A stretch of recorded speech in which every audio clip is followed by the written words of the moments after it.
Emotional testimony today from parents of Annunciation school children as they pleaded for Minnesota lawmakers to ban assault-style weapons. And that proposal is just one of many heard during a 4-hour meeting at the Capitol this morning ahead of a planned special session to address gun violence. Fox 9's Rob Olson is live in St. Paul tonight. And so, Rob, the pleas from these parents were quite powerful. Tell us what they had to say.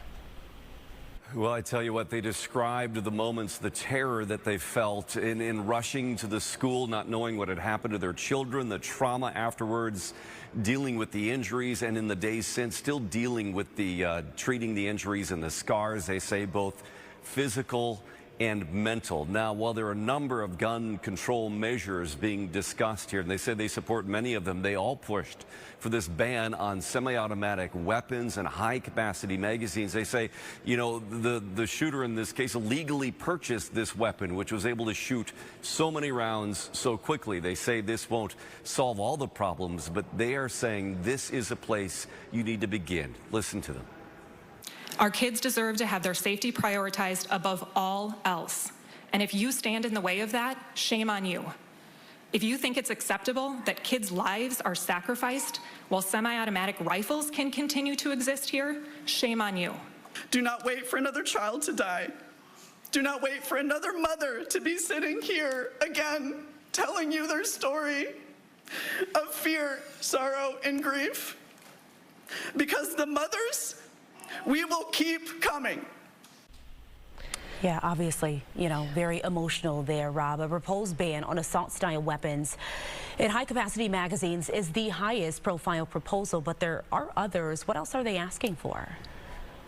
Yeah, there were about 13 different things thrown out this morning, proposals or proposed legislation, a crackdown on ghost guns, restrictions on binary triggers, really enforcing safer gun storage. I mean, trying to tighten that up as well as funding the Office of Gun Violence Protection or Prevention within the Department of Health here. Those are among some of the proposals here that this committee is trying to whittle down and turn into some potential action in a special session.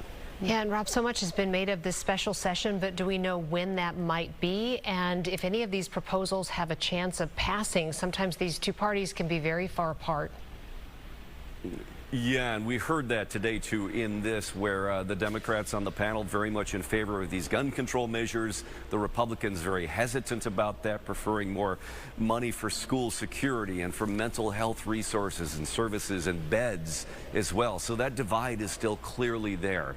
As far as the special session goes, nothing called yet. We know the governor's meeting with lawmakers later this afternoon, presumably about trying to set that up. But again, no announcement yet. There's another meeting of this panel on Wednesday morning to discuss what was introduced today to see if they can find any common ground. All right, Rob Olson at the Capitol tonight, listening to those Annunciation parents talk about proposals to end gun violence. All right, thank you, Rob.